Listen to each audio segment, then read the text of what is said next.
It's the final battle between humanity's greatest heroes and their demonic foe. But this time, we're not following some glorified overpowered hero. Instead, our protagonist is just another foot soldier doing his job diligently. Being the lowly runt he is, a sharp stray laser blasts straight through his chest, a hit so powerful that he doesn't even resist and just lets it pass through. And that wraps up his story. In his final moments, he glances around at his fellow soldiers dead and scattered across the battlefield.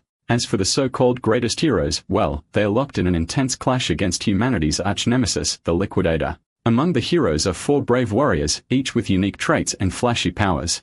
And then there are guys like our boy, foot soldiers, thrown in as sacrificial pawns. These guys are basically like NPCs standing in the corner with no dialogue. Their purpose? Just die. He feels pathetic about himself, thinking how little he has contributed to this war. If only he had been born with some kind of talent. But as powerful as those heroes might be, they don't stand a chance either. The Liquidator slices through them like cucumbers. Literally, a single blow is all it took to wipe them out. Turns out that monster was just toying with his prey the whole time. Humanity's fate has finally been sealed already, or at least that's what Graylee thought. This is then he remembers that his heart has already been shredded into bits, and yet he's still not dead. Next thing he knows, he's standing in the middle of the ruins. In front of him is this omnipotent being who gives zero context for what's going on. The mystery dude claims that Gray's body has already healed, but the wild part is that he healed himself using powers buried deep inside him all along. The entity goes on to further say that Gray is actually way stronger than the Liquidator, the same bastard who slaughtered all those heroes like pigs.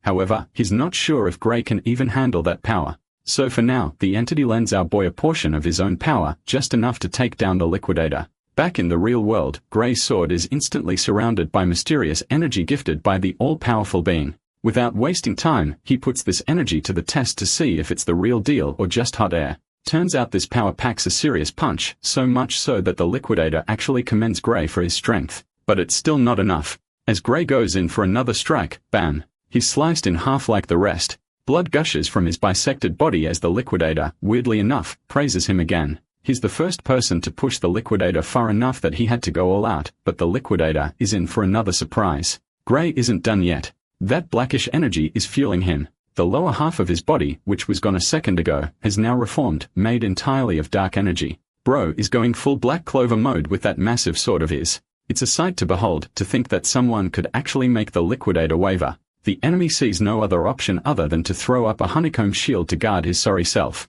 Gray doesn't even look human anymore. He crashes down with his colossal blade, and the impact sends literal shock waves through the air. The shield shatters into glittering pieces, and Mr. Cocky ends up eating shit with the full brunt of the hit. Now the bastard is seriously wondering if the thing he's fighting is even human. Hell, he's not sure if Gray is even alive. Meanwhile, our boy is asking himself the same thing. But right now, all that matters is the fight. And, yeah, this freak is tough as nails, but our boy is also determined to do the math and break this bastard down. He's not stopping until this menace is erased. He throws another wild slash, and this creepy fuck starts bleeding this creepy golden blood. In response, the freak busts out some next-level jutsu and sprouts celestial wings. Looks like he's messing with time itself. Day turns into night with the moon glowing like a spotlight from the gods. It's pretty impressive, and Gray admits it, but not impressive enough to shake his confidence. He goes full throttle, launching a preemptive strike straight at the Liquidator's neck, but surprisingly, the sword doesn't pierce. There's some weird shield around him again, then he starts yapping nonsense that flies straight over my head.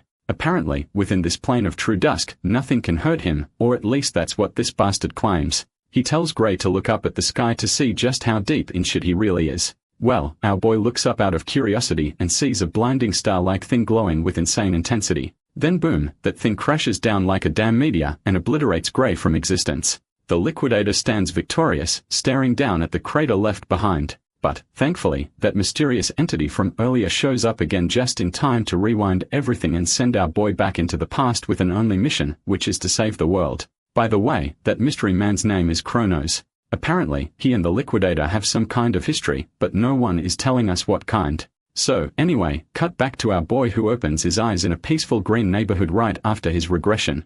It's quiet, calm, and honestly pretty damn photogenic. Turns out he's in his hometown, Renato Village. Not just his hometown, but the past version of it. He is almost 15 years in the past. Looks like Kronos kept his word. Gray's been sent back in time for one final shot at saving the world. Suddenly, a stinging pain crawls through his hand. When he takes a look at his hand, he notices wounds and bandages wrapped around his wrist. Now that he thinks about it, this was the time in his life when he was basically a punching bag for Belder and his gang. But with this new shot at life, it'd be pretty pathetic if he still ended up getting bullied. Then again, there's no way he could fight those guys head on. Bro is way out of their league. In hindsight, even beating the Liquidator sounds like a dream.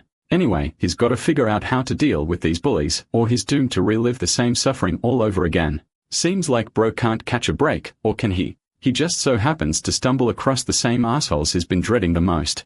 Of course, it's Belder and his goons. Since they've been bored lately, they've been on the hunt for our guy, eager to continue their tradition of good old-fashioned bullying like it's their new religion. They toss a spare sword at his feet, ordering him to pick it up. Our boy stares at the sword, clueless. He still hasn't figured out what these goons are up to.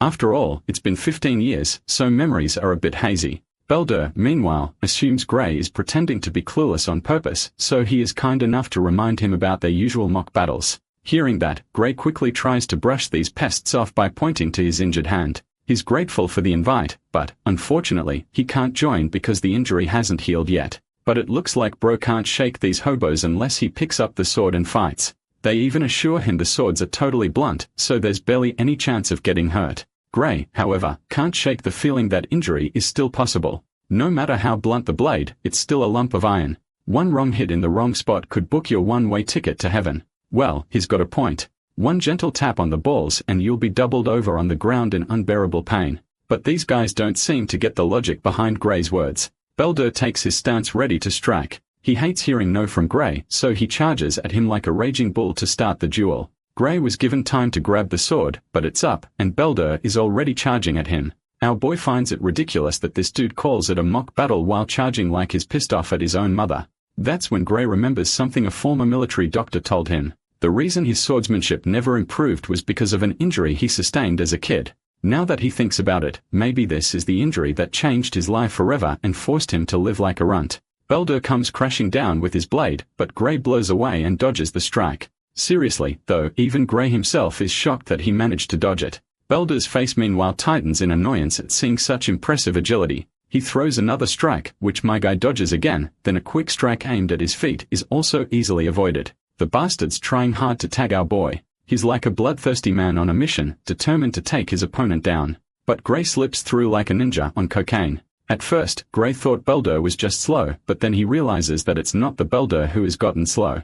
It's he himself who has gotten faster. Bro is literally dodging every strike like he owes rent. Even Belder's goons can't ignore what they are seeing. It's like Gray is a completely different person. He might not have the body he once had, but he still has the memories of every battle he's fought. With all that experience mapped in his head, his body is basically on autopilot. He barely even has to try to dodge those strikes. Then Gray grabs the sword to keep this so-called mock battle going, which isn't feeling so mock anymore. Belder is drowning in his own ego, desperately trying to crush Gray under his blunt blade, but my guy had enough. He swings his sword for the first time. The sudden jerk from his powerful swing leaves Belder's hand aching like hell. That just shows how pathetic Belder really is. If Gray is being honest, he actually feels like the loser here, duking it out with such a weakling. But he also believes that Belder doesn't deserve an ounce of pity. He's the piece of shit who bullied Gray, took away his future, and caused all that suffering. So with all due respect, Gray is gonna make Belder taste his own medicine. On the next move, Gray effortlessly knocks the sword right out of Belder's hand, unarming him instantly. While Belder can only feel the humiliation, Gray realizes this dude is worse than he thought. He takes the opportunity to throw a jab, mocking Belder's incompetence with a sword. One single blow sent Belder's sword flying. Then again, being unarmed isn't a big problem. After all, Belder was the one who insisted these blunt blades were totally safe to use in a fight. Gray is going absolutely nuts, swinging the blade so fast it literally cuts through Belder's skin, causing blood to gush out. As the gravity of the situation sinks in, Belder's knees lose all strength and buckle. Wait a minute. Gray thought he was using a blunt blade, so how come this bastard started bleeding? When he looks at his blade to confirm, he finds out it's indeed a blunt one. Though if it had been a sharp sword, this dude might actually be dead. Now let's not get distracted from the situation at hand. Gray swings the blade precisely, knocking out multiple teeth and leaving Belder's nose bleeding like crazy. My guy is towering right over this bastard, giving him chills for life. It's always pretty amusing to see arrogant pieces of shit getting rendered into sobbing messes. Seems like this much is enough to humble Belder for the rest of his life.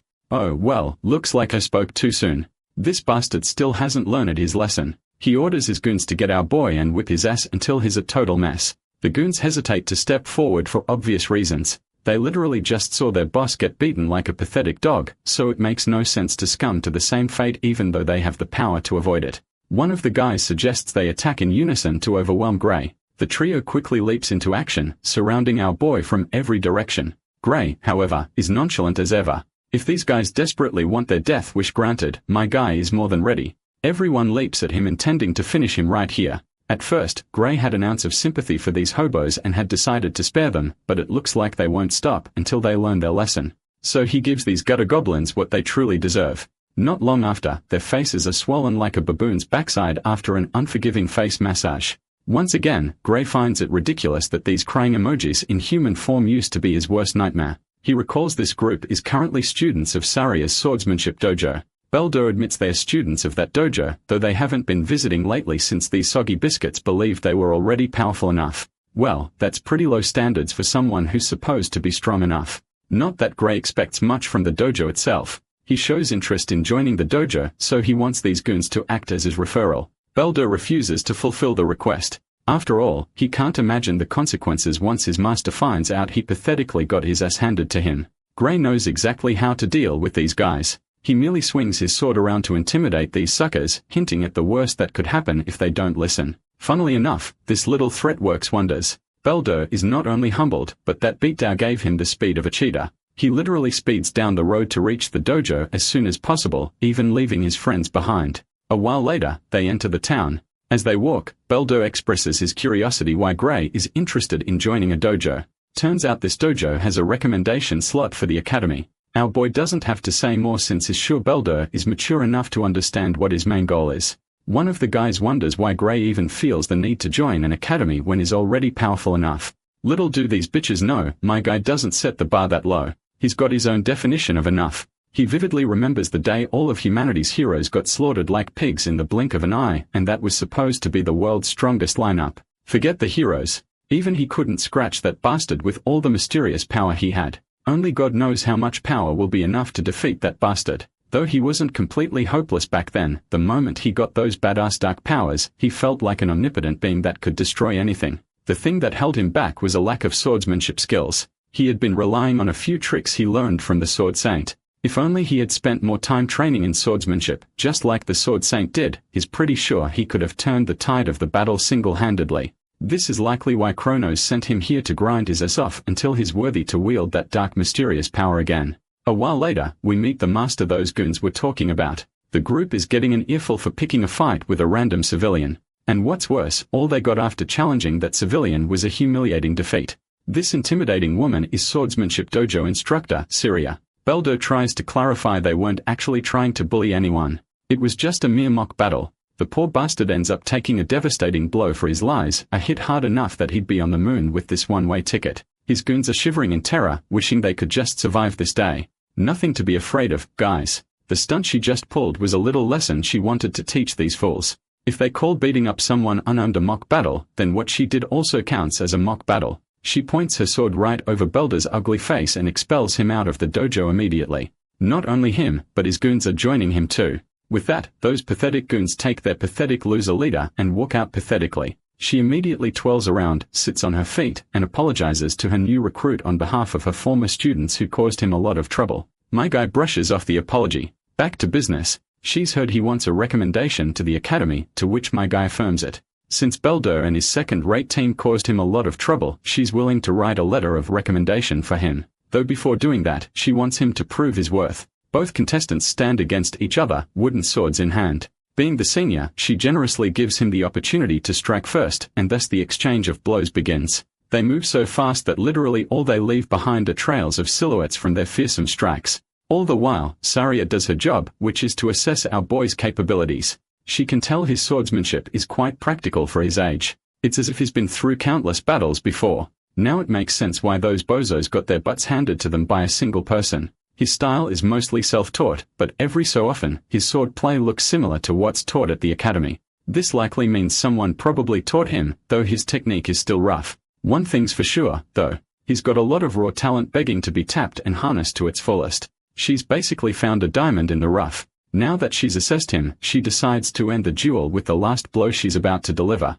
My guy braces himself and effortlessly parries her attack. This macabre dance once again begins. Bro is literally parrying each of her attacks like he's allergic to damage. This prompts the woman to grow anxious. The lack of hesitation on his side is throwing her off. It's like no attack she tries can falter his stance. Hell, she even starts to feel annoyed at herself. To think she has to give her all in a mock battle that was only meant to gauge this young gun's capabilities, she gets overwhelmed to the point she starts feeling fear. For a moment, he looks like some demonic entity about to unleash something massive. After surviving the last swing from our guy effortlessly, she realizes it was just a wild swing.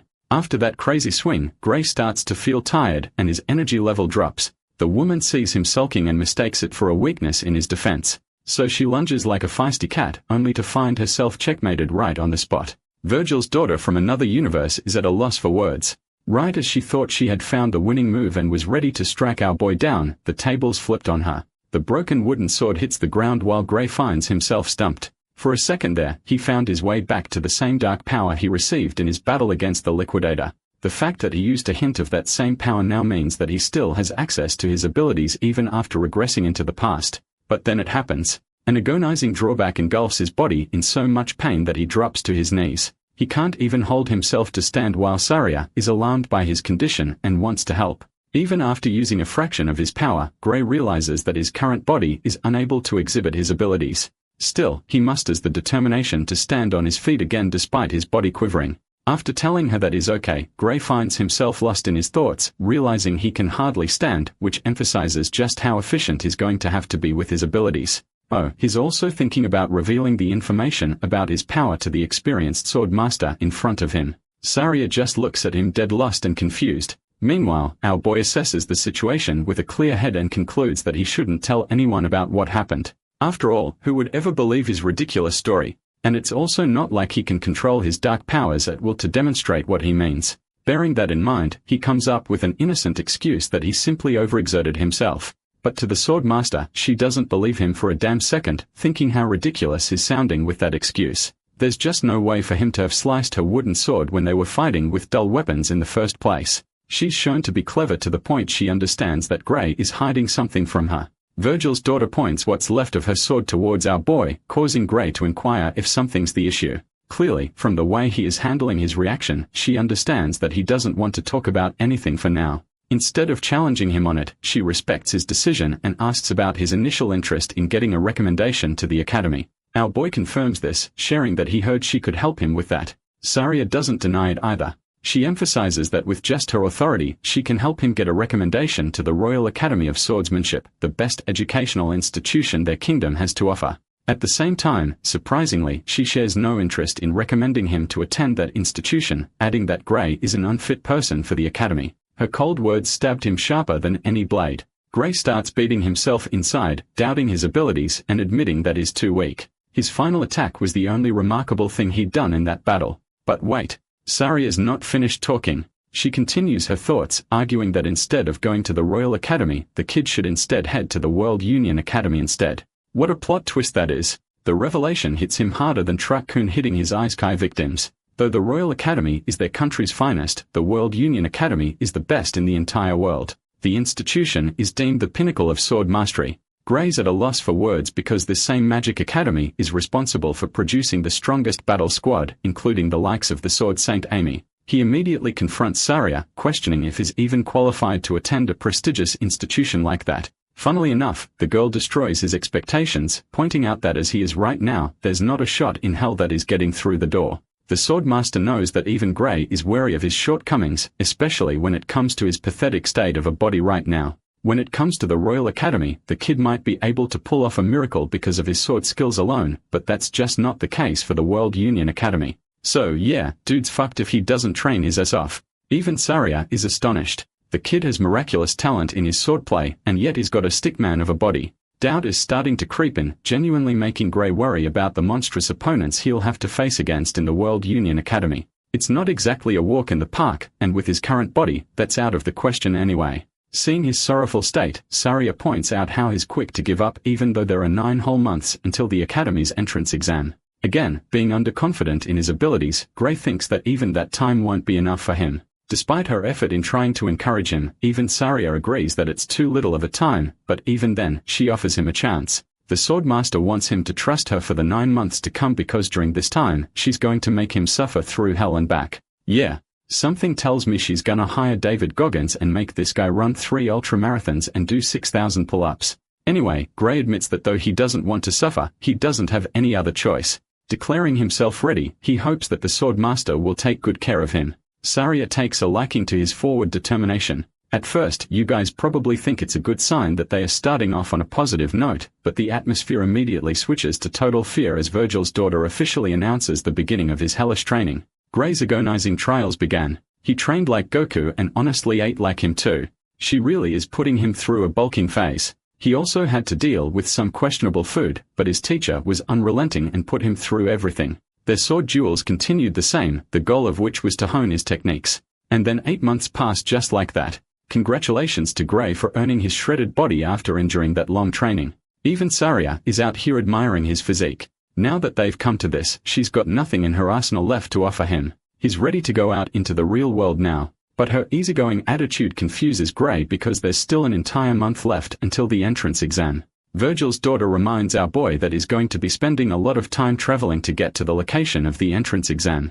That's why he has to leave early. As a final token of gratitude, Saria hands him a bag of money, ensuring him an easygoing trip, taking care of his expenses for the month. Now that's a real teacher. As for our boy, he still doesn't feel good about the idea of leaving so soon. Her forceful approach saddens him because he thinks his teacher is pushing him away like he's a burden. Smiling at his answer, she thinks he's complicating the situation. Suddenly, Gray brings up the rumor of an ogre's nest nearby, alarming Saria's attention. He also points out that the village is completely unsafe with the lack of security guards. The Swordmaster confirms the existence of the nest as well as it was discovered recently. At the same time, she smiles at him, believing that nothing bad will happen. If the worst case happens, they'll just have to rely on the royal capital for help. Though Gray is worried, she thinks his only focus should be to take his exam without any wandering thoughts. In his mind, he's convinced like hell that his teacher is lying to him, soothing him so that he doesn't have to worry. The royal capital is never going to send help to a tiny village.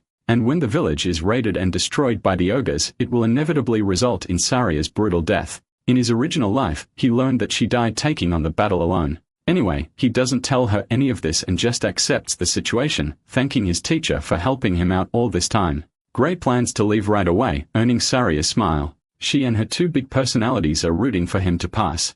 A few days later, we get a scene of her traversing a dangerous path to make her way to the nest. Here, skeletal remains of humans are horrifically hung on the trees as a warning. Saria is trying to track down the nest using the information she received from the scout. Spotting the trail of blood ahead, she knows that danger lurks ahead. But before she does anything, the Swordmaster is alarmed by the familiar voice of her disciple. Sitting on top of the tree branch, he questions where his beloved master is headed so late at night. Receiving a surprise entrance from him, she asks what he's doing right here when he's supposed to be focusing on the academy. Sticking his landing on the ground, he taunts her for questioning him when he should be doing it to her instead. She lied to him when she said she was going to ignore the situation of the nest and let the royal capital handle it. Making an excuse, Saria explains that the royal capital refused to come because of their personal matters, which is why she took on the job herself. She's confident in her sword ability, believing that whatever it is in that nest, she can defeat it, especially after receiving the report of the scout.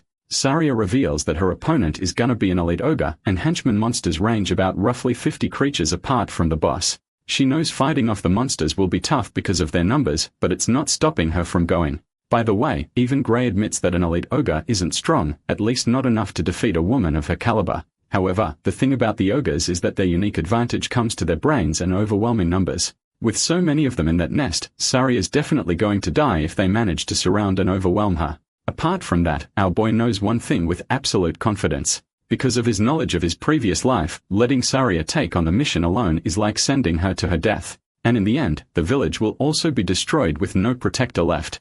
That's the dark future that is already experienced before. With that in mind, the young disciple requests to team up with her, but his master isn't kind, stating that she's all good on her own. Instead of wasting time trying to convince her that she won't be enough, Gray cleverly tells her that he wants to gain real combat experience. He even goes on to guilt-trip her, asking if she's afraid he'll become a burden in her path. Though he's smart, his master points out the ridiculousness of what he just said. Their skill difference is nearly identical right now to the point that she struggles to fight him during their mock battles. Even with that fact in consideration, Saria reminds her disciple that a real battle is much more different, especially when you account for a monstrous nest like this one. This task involves immense danger, which is the reason she doesn't want Gray to risk his life, at least not until he has more combat experience. Her disciple is devastated to hear her conviction. After all, Saria wasn't budging in her stance. So he goes for one last resort, an idea that he wants to share with his master. At first, she's surprised until Gray straight up challenges her to a fight, promising to put her to sleep and then going on by himself to face the ogre. The situation grows tense. The disciple has just challenged his master to a real battle, his sword pointed at her. Gray awaits for a response. Realizing that her student is just as stubborn as she is, Saria admits defeat. She doesn't want him to go on alone, so she reverts to his previous suggestion of going together. All she cares about is that he returns in one piece, and yes, the one piece is real. Both of them band together and venture into the forest to confront the monsters. The night grows older, and finally, the master and the disciple discover the location of the nest. The intelligent monsters use their environment to their advantage. They made a nest that leaves no room for escape in case someone dared to venture all the way here to challenge them. Saria thinks that the creatures must be confident in their ability, while Gray argues that it's actually more of a disadvantage for the two of them as they'll have to fight carefully. Observing from a safe distance, she's rather surprised. The boss is nowhere to be found among the group, which makes her wonder if it's hiding in its tent. If that is the case, it's good for them, because this way, they'll be able to kill many of the henchmen before the elite ogre can confront them.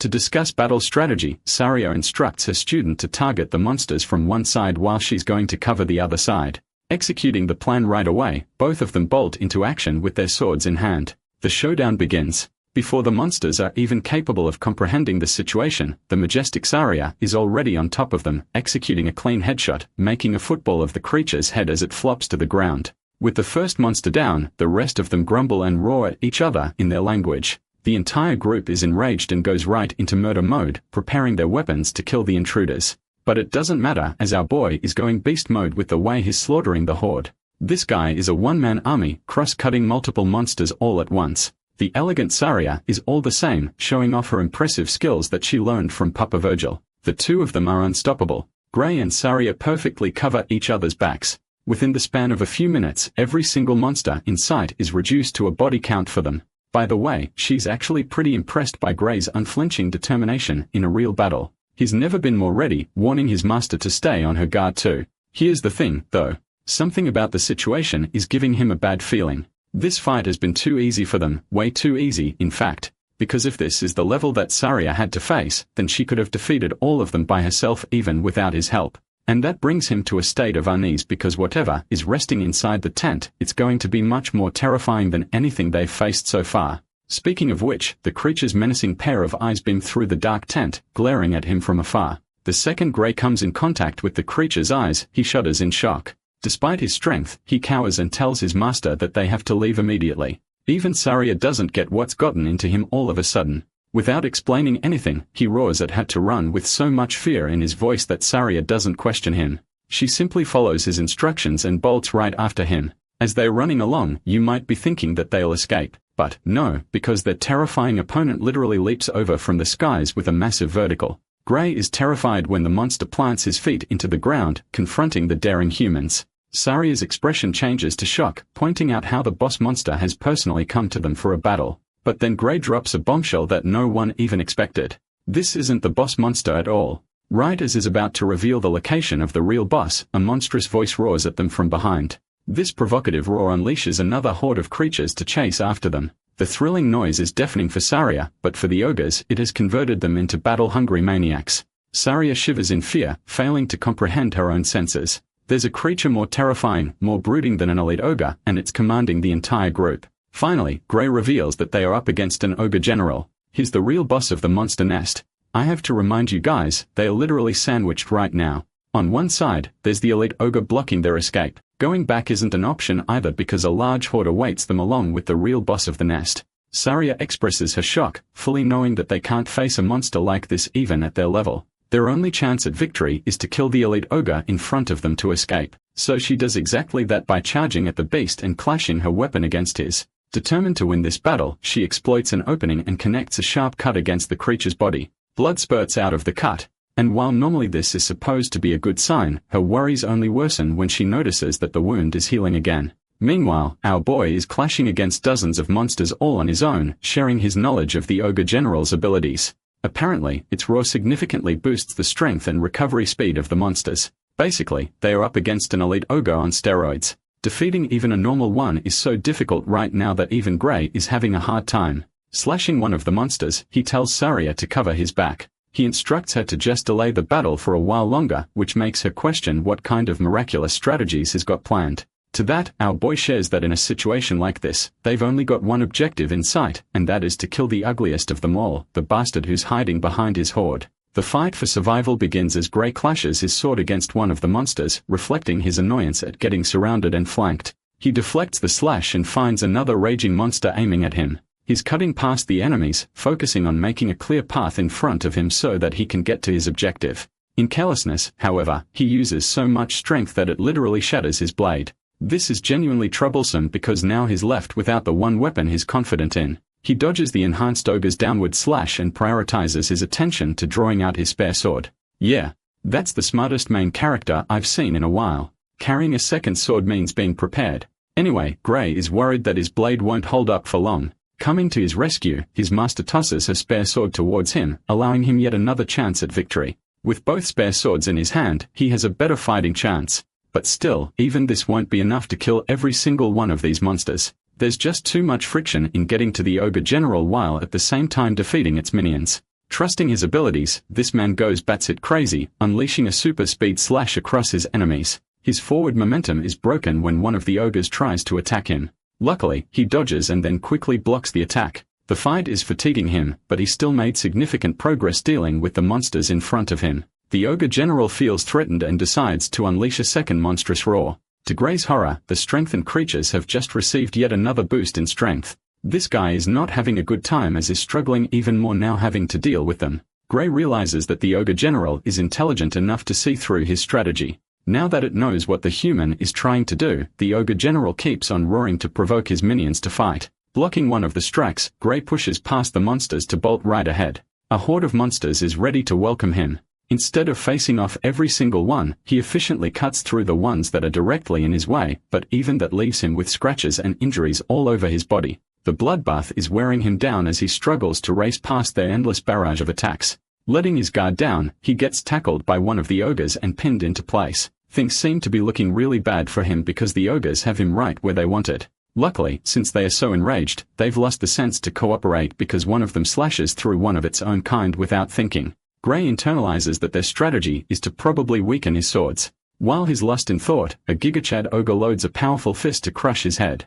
It's a do-or-die situation, and he clearly can't let himself be hit, so he uses his sword to mitigate the damage. But even then, Bro is launched into the ground with a heavy crash just from the impact force. Finding himself at the edge of his life, this man still tries to get up in his broken state. That's the definition of a badass. With the previous attack destroying his spare sword, now he only has one sword left and dozens of ogres to slay as well as their boss. Once more, the situation isn't in his favor. In fact, it's nearly impossible to get out of this. Despite experiencing a regression, he fully understands his situation right now. Gray simply can't win, not against so many bloodthirsty monsters wearing him down. So he decides to switch his battle strategy, roaring at his master to run away while he can still make himself a decoy for her escape. Saria hears this and smiles, refusing to treat him like that. She's still facing off against the strengthened elite ogre, but Gray doesn't get why she's still determined to fight. He assures her to run away as he'll catch up soon after, but Saria refuses his suggestion, horrifically revealing that she has lost her ability to run. She suffered a major gash on her thigh, reducing Gray's hopes to ashes. Even that approach is out of the question now. There's no other path left except marching forward to his death. Swinging his blade in fury, he thinks about the reason why he regressed. Despite bearing such a heavy purpose, all of it is about to come to an end. Tragically, our boy's final sword also chips and shatters to pieces, and yet he finds himself in denial. Despite having lost his weapon, Gray refuses to consider this the ending to his life. If only he can use the power from the future, the terrifying ability that matched the Liquidator and was able to harm him. If he can use it even for a moment, then these monsters will be severed to pieces. Strongly envisioning the feeling he experienced that time, he loads his broken sword, entering a meditative state. And when he reopens his eyes, Gray is no longer the same weakling he was before. A single dark burning slash eviscerates the ogres, turning them to ashes with his burning black sword. Even Saria doesn't get what's going on. But it appears that our boy is still under control, as even after tapping into his dark powers, he gives her a smile of relief. In the next few seconds, Gray cuts every single creature in his sight, including the Ogre General. Even his master can't comprehend what the hell just happened. She's too busy having to focus on the elite ogre in front of her.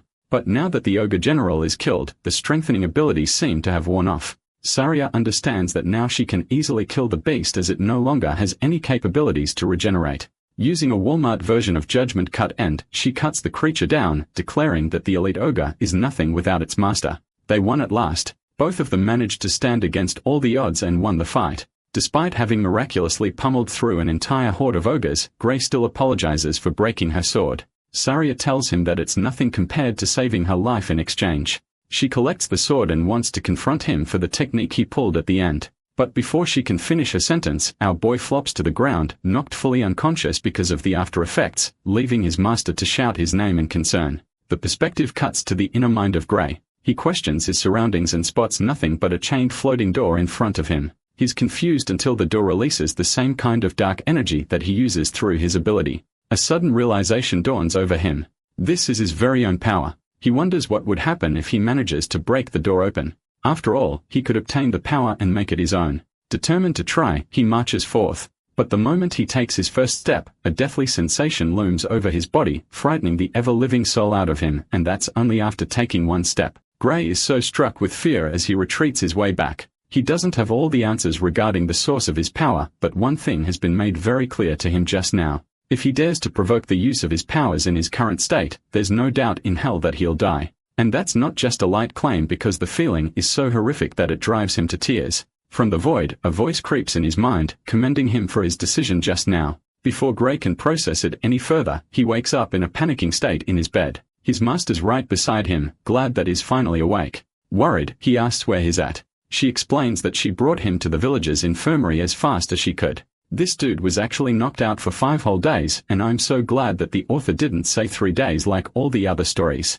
Anyway, she was afraid for his life while Gray is having to cope with the fact that he had to recover for nearly a week because of the burden of the technique he used. Even Saria thinks that he went above and beyond in that battle. It was the definition of defying all odds. Still, she's concerned about the state of his body and asks if he's capable of moving well. To test it out, our boy tries to lift his arm, but he can't do shit. He can barely use it after expending much energy. But with the way he is right now, there's no way he can hold a sword with an injury like this. Well, actually, there's no way he'd ever be able to rub one off either, so we gotta fix this problem fast. Then there's the bruise on his arm left after the battle. Saria grows concerned for his condition, knowing that he's unable to move his body well. Gray confirms that he's helpless right now. Even his master admits that his arm won't return to normal so soon, revealing that every single bone in his arm has been shattered to pieces. This revelation surprises our boy because in a strange way, he doesn't feel any pain. That's actually thanks to the magic potion treatment he received. Our boy's jaw hits the floor because these things are supposed to be really damn expensive, and she just used one on him.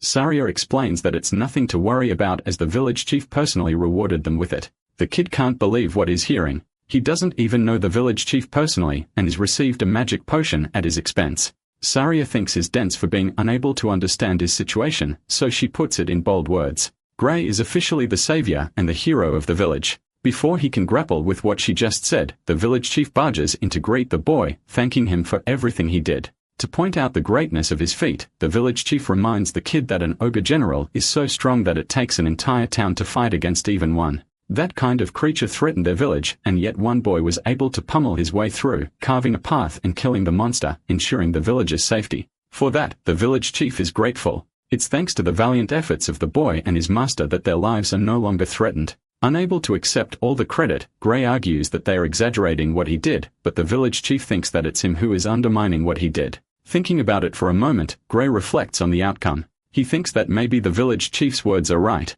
Remember his previous life. In that life, this place burned to the ground because of the ogres raiding it down to ashes. That's the significance of his accomplishment. The leader of the village is more than happy to give him a long explanation on what makes him so great. But for now, he's focused on the boy's mission to pass the entrance exam for the World Union Academy. Speaking of which, Gray just remembered his true goal. He carelessly went to kill the creatures in the monster nest just weeks before his exam. With all the time that was wasted in between, he's only got 2 days left until the day of the exam. Oh, and by the way, just getting there takes 3 whole days on foot. His best option would be to use a horse to traverse the distance on time, but is dead broke and doesn't have the money to afford one. Making a sudden request, he begs the village chief to lend him a horse for the journey. The good thing is that the leader was already expecting the kid to make such a request, which is why he's already prepared the best horse for his travels. Saria smiles, revealing that their original plan was to carry him even if he hadn't woken up today. Some people truly support you despite your troubles, just like Gray's friends here, and I hope we encounter more of them in our lives too.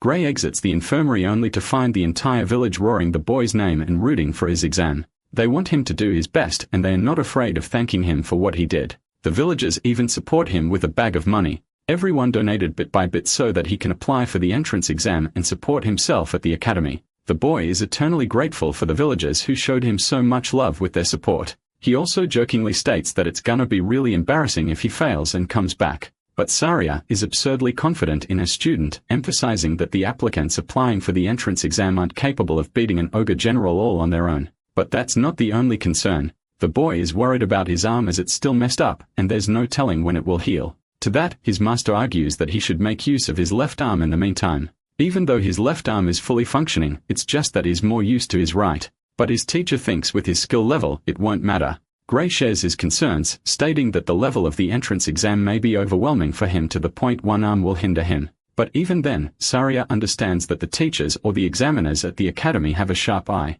When they see his talent, they'll select him. The boy mounts his horse while his teacher confidently declares that he's going to pass. That's the only outcome. Thanking her for everything she's done, he promises not to fail. Recalling how the village was razed to the ground in his previous life, he's happy that these people got a second chance alongside him. The world is already changing from this moment onwards and is going to make sure to influence the future with his new power. In the next scene, our boy finally makes his way to his destination. Staring ahead, he locks eyes with the grandeur of the World Union Academy. In the arena, the examiner announces the distribution of the exam tickets. All of the candidates will remain in the arena. From the looks of it, there's a large number of applicants, but only a tiny number of 20 are going to reserve a spot in class. They bicker about the changing number of seats each year because in some years, the academy even accepted 50 people, while in rare cases, it only accepted 1. So the rules for selection aren't absolute apparently. Anyway, Professor Ariel takes the limelight and comes to the front. She addresses the examinees and explains that they'll have to collect the paper being presented. With a snap of her fingers, a vortex of yellow opens, releasing magical energy and automatically manifesting the tickets in each examinee's hand. Our boy collects his ticket. His examinee number is 513 for the fencing course. Professor Ariel adds that their ticket shares only the most critical details, but it's nothing to be worried about as the process is the same each year. She also confirms that the academy doesn't care about one's age or gender, their nationality or class. In other words, they quite literally don't give a flying fuck if you're an attack helicopter or not. They don't even care enough to know their names. The candidates who are destined to pass will be asked for further information. But for the total examinees here, it doesn't matter. Professor Ariel even confirms that it's fine if they offer a fake name, once again proving the academy doesn't care. Anyway, trouble seeks our boy again because he came here without his sword today, and yet is placed in the fencing course. It makes him question the system's legitimacy. Professor Ariel continues, hilariously stating that she assigned each person a course based on their looks. I know she's supposed to be perceptive or something, but it's just funny how 1 minute ago she was talking about discrimination. And then she goes on to say this. Ariel is fine with correcting course details in case she got them wrong. Even the examinees think that it's impossible to assign a course based on sight alone, especially when there's so many of them. They strongly suspect that the academy must have investigated them beforehand, so that's how they know. The possibility of mind-reading magic also comes up. Professor Ariel doesn't address any of their concerns. All she's noticing is how no one is complaining about the assigned course. So next, she decides to reveal everyone's exam schedule. The detail is imprinted on the ticket at once. Gray is nervous because he's scheduled to have his exam on the first day, not allowing him any time to let his arm heal. Ariel reveals that this exam will only be conducted once and it will decide everything. If a candidate is late, immediate disqualification will be the only outcome. She also reminds them that their schedules are strict and won't be manipulated or disputed upon request. It's bad news for Gray, who is struggling with his recovery. He's begging for his body to pull a miracle and heal him tomorrow. The next day arrives and what do you know? Poor guy's arm didn't even heal a bit. He's got no choice but to take the exam in this condition. Gray's examinee number is called and he frustratingly steps forth. He tries to calm himself in an effort to remain optimistic about the situation. Assessing his left arm, he doesn't appear to have any issues, and he can also move his right arm if he exerts enough strength. His current strategy is to sharply observe the examiner's moves and discover a winning strategy from that. He's watching a match between a candidate and an examiner. The applicant blindly rushes to attack, but by the end of his attack, the examiner is unfazed and casually stands waiting for his next move. The candidate drags his sword for yet another slash, but even that strike is helpless. It gets blocked, and not just that. The examiner deflects his blade before sending him flying with a final blow. With his body hitting the ground, the examiner concludes the result of the exam, instructing him to exit the venue. You guys might be thinking that maybe Gray has found something, but the hilarious part is how this man literally gives up and accepts that he's about to get his ass cooked. His number is called to step into the arena. Gray reflects his chances, realizing that he clearly can't beat an examiner that annihilated a candidate even bigger than him. Inside the arena, our boy is granted the freedom to make the first move. Despite that, he fully understands that this battle will be one-sided. Even then, he's gotta make some kind of impression. The fight begins with Gray rushing to strike. He remembers his master's advice, who told him to make use of his entire body to deliver a potent slash rather than just using his arms. Channeling her advice into motion, he thinks that the only way he can cope with the loss of his right arm is to use his other muscles instead, and so he delivers the first swing, which the examiner easily dodges. Even now, Gray finds himself struggling to fight in his usual style. After all, even though he's trying to make up for his right arm, it still doesn't change the fact that he's at a major disadvantage here. The examiner retaliates by trying to cut him down. But to Gray's astonishment, the sword is moving far too slow. It's as if he can read its trajectory without having to rush. So our boy actually blocks the attack successfully, still feeling the weight of the examiner's force behind the attack.